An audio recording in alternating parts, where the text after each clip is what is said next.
রমজান মাস আজকে আমাদের কাছ থেকে বিদায় নিয়ে যাচ্ছে। আগামীকালকে ঈদুল ফিতরের দিন। রমজানের সঙ্গে যাদের মহব্বত, আন্তরিকতা, ভালোবাসা বেশি, তাদের আজকের দিনটা এবং কালকের দিনটা খুব কষ্টের দিন। কি বলেন? যার প্রতি মহব্বত, ভালোবাসা থাকে তাকে বিদায় দেওয়ার সময় একটু কষ্টই হয়। কি বলেন, তাই না? যার প্রতি ভালোবাসা থাকে না, সেটা বিদায় হয়ে গেলে বেশি ভালো লাগে, নাকি?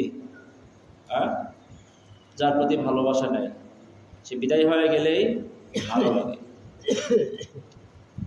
তো যাদের কাছে রমজান মহব্বতের ছিল, ভালোবাসা ছিল বা আছে, তাদের কাছে খুব কষ্টের দিন আজকে এবং কালকে।